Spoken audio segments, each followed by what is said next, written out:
경찰청이 서민 피해자가 많은 전세 사기와 보이스피싱 범죄 등을 7대 악성 사기로 규정하고 전담 TF를 구성해 이들 범죄를 집중 단속할 방침입니다.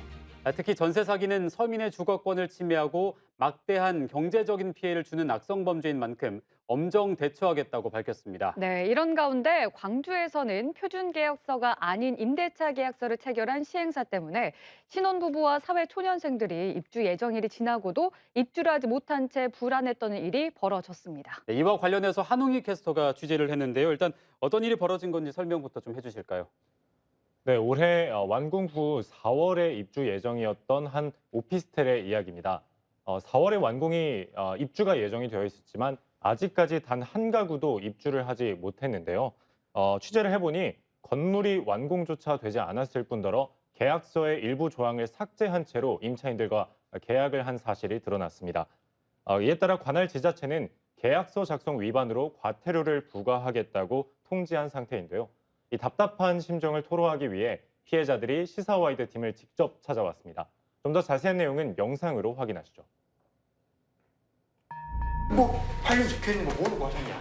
8년 전세인 거 모르고 계약하셨냐? 뭐 이런 식이라니까요. 결혼도 올해 초에 하려다가 미뤘어요. 입주가 안 될 것 같아서.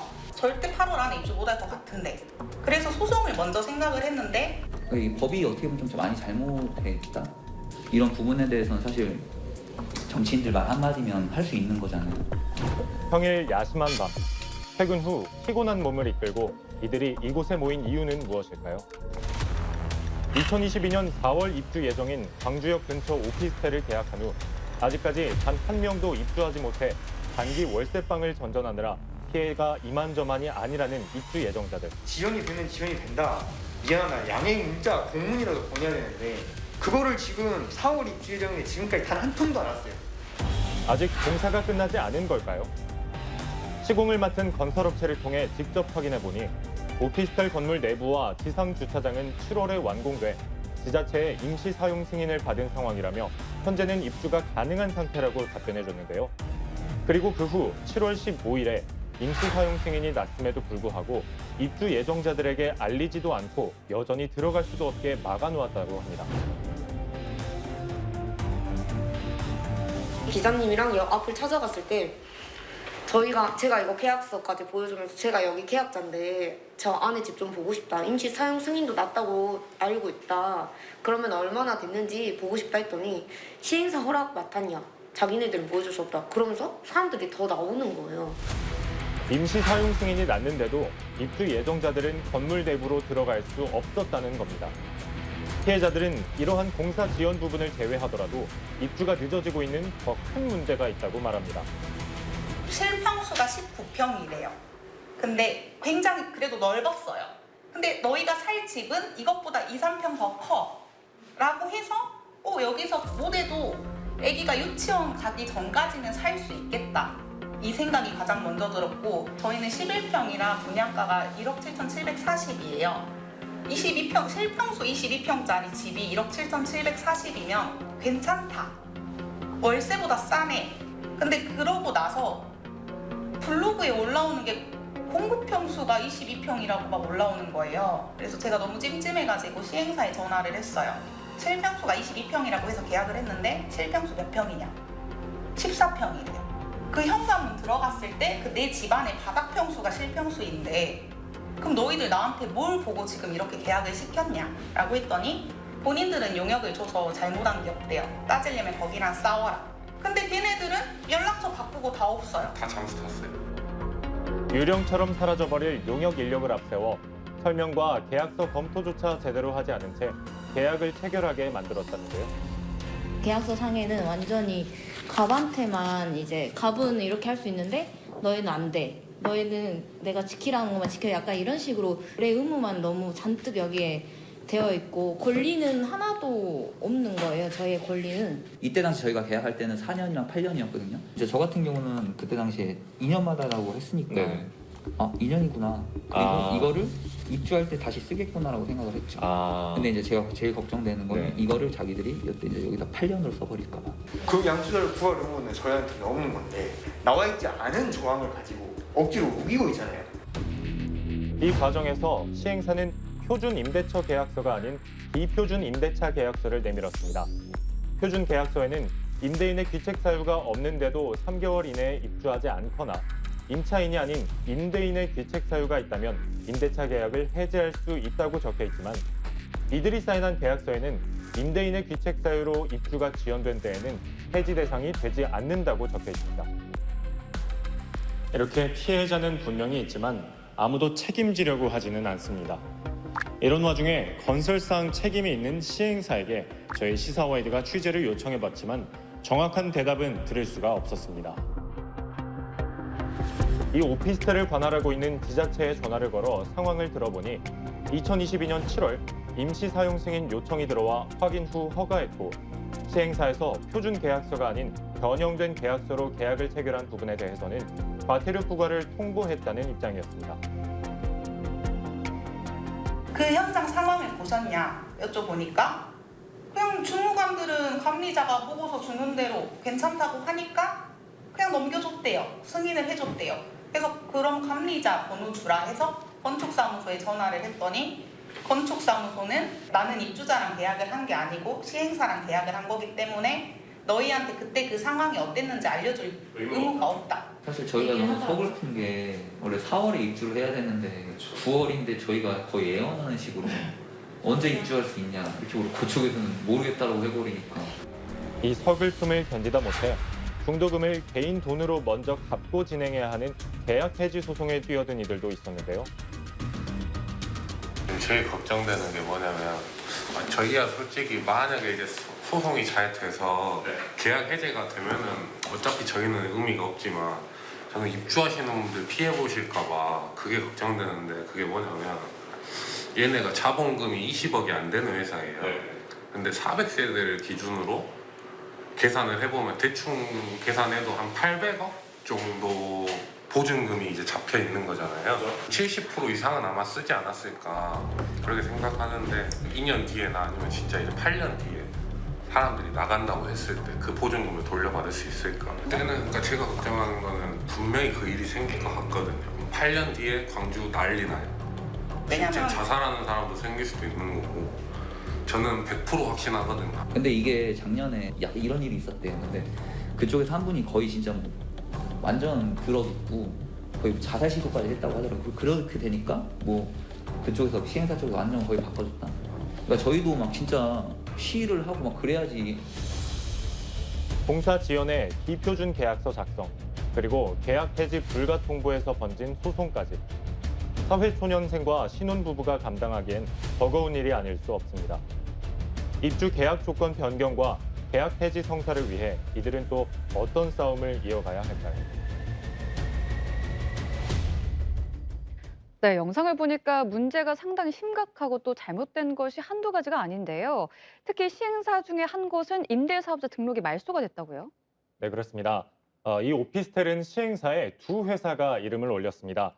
주 시행사 측은 말소가 되지 않은 상태이고 차 시행사 측이자 현재 입주 예정자들과 교류하고 있는 곳이 2022년 7월에 임대사업자 말소가 된 것입니다. 저희가 지자체 측에 직접 문의를 해본 결과 지자체 직권으로 말소 처리를 한 것이었는데요.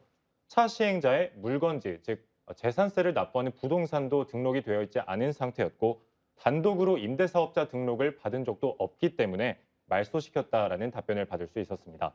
하지만 이 시행사 사이트를 들어가 보면 광주에 소재하고 있는 오피스텔 여러 채를 홍보하고 있어 임대사업자만 말소가 됐을 뿐 분양은 여전히 계속 진행하는 것으로 보였습니다. 네, 우리가 오늘 좀 다루는 이 주제가 계약 관련된 이야기고 또 법적으로 민감한 사안일 수 있기 때문에 법적인 문제를 좀 자세히 짚어보기 위해서 문방진 변호사도 모셨는데요. 안녕하십니까? 예, 안녕하세요. 네, 지금 이번 사건처럼 이렇게 시행사가 중도에 임대사업 말소가 되면 계약 해지 소송을 벌였을 때 책임 소재가 어떻게 된다고 봐야 될까요?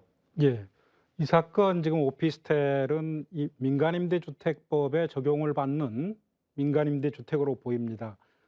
그래서 임대주택 등록 말소는 그 임대사업자가 말소 신청을 하는 경우 등 법에 정하고 있는 사유가 있었을 경우에 구청장이 할 수 있도록 돼 있습니다. 네. 다만 법에는 등록 말소가 되더라도 임대사업자는 이미 체결한 임대차 계약 관계에 있어서는 임차인과 관계에서 여전히 임대사업자로서의 지위를 갖고 있기 때문에 여전히 임대사업자로서 책임을 져야 된다 이렇게 보입니다. 네, 그러니까 임대사업자가 말소가 됐다고 하더라도 이 계약된 것까지는 계속 책임이 있는 네, 거군요. 그렇습니다. 무엇보다 입주 예정자들이 참 걱정인 상황인데요. 현재 입주 예정자들은 어떤 상황입니까?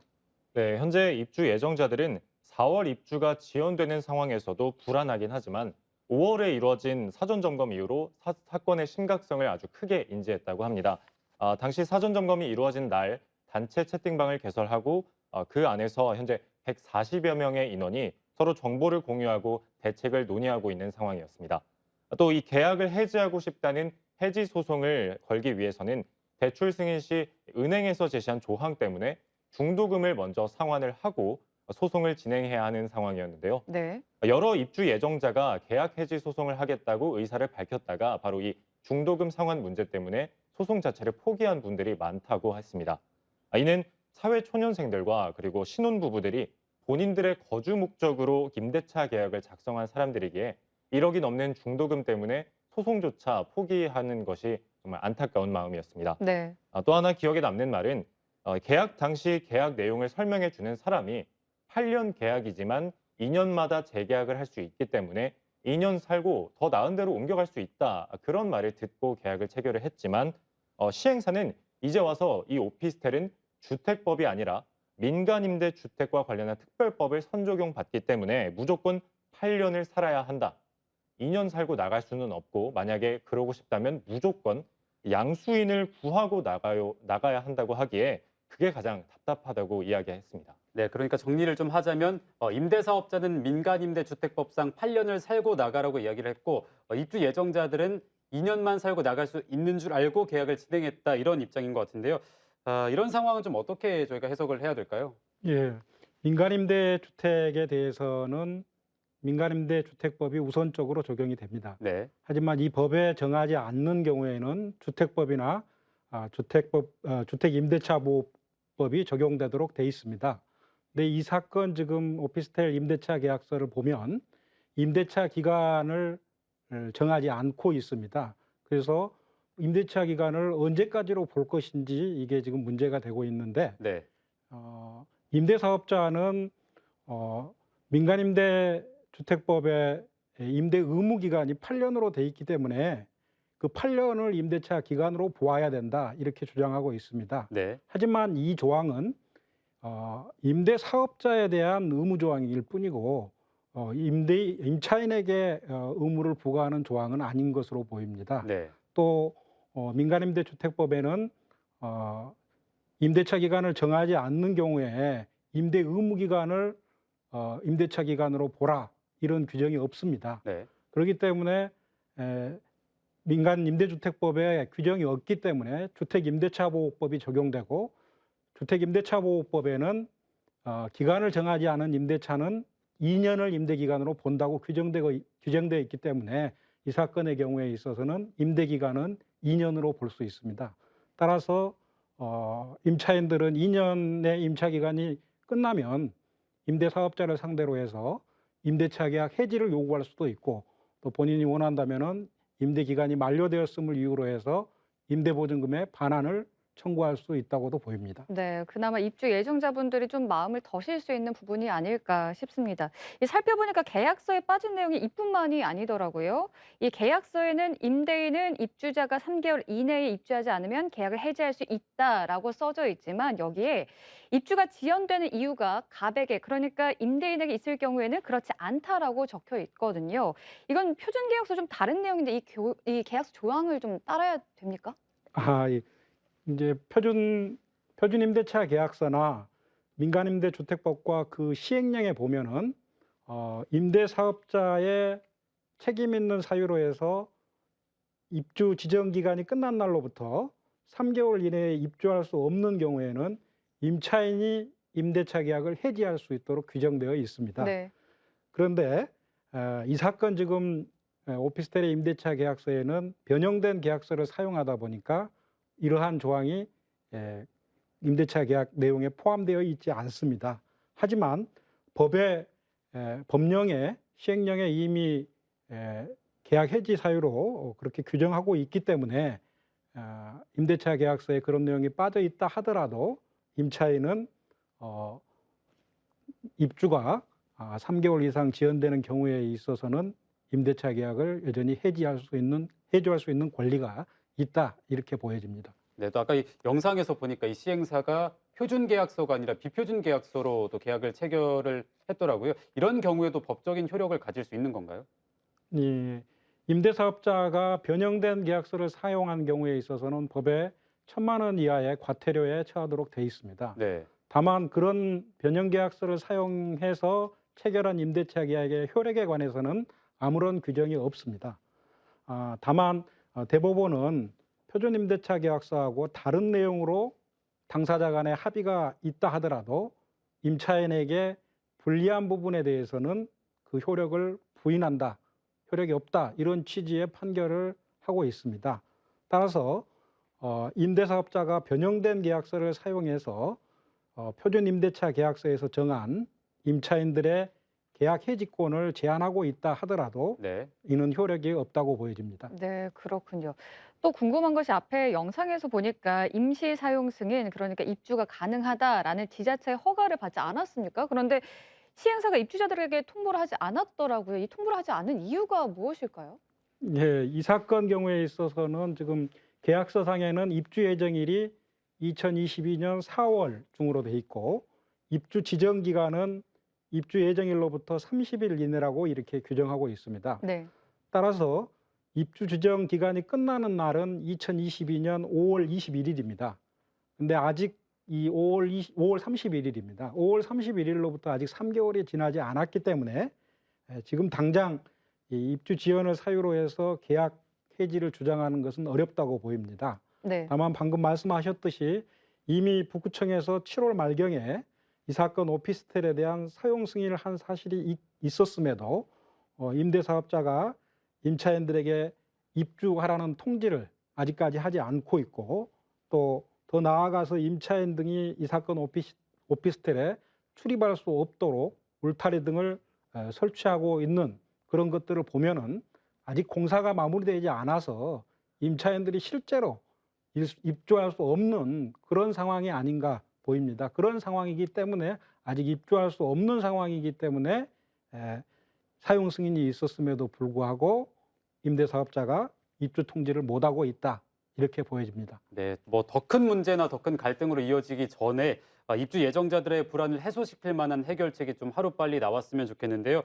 다시 좀 비슷한 일이 발생하지 않도록 부동산 계약을 할 때 좀 특별히 신경 써야 되는 조항이 있다면 어떤 게 있는지 소개를 좀 해주시죠. 네, 이제 특히 이 사건 오피스텔과 같은 민간 임대주택을 임차하는 경우에 있어서는 방금 말씀드렸듯이 표준 임대차 계약서에 의해서 임대차 계약서를 작성하셔야 될 것 같습니다. 네. 그리고 만약에 임대사업자가 변형된 계약서에 의한 임대계약서 작성을 요구하고 나오는 경우에 있어서는 표준 임대차 계약서보다도 임차인에게 불리한 내용이 혹시 있는지 꼼꼼히 살피셔야 될 것 같습니다. 또 나아가서 임대차 계약 기간이 만료됐을 때 네.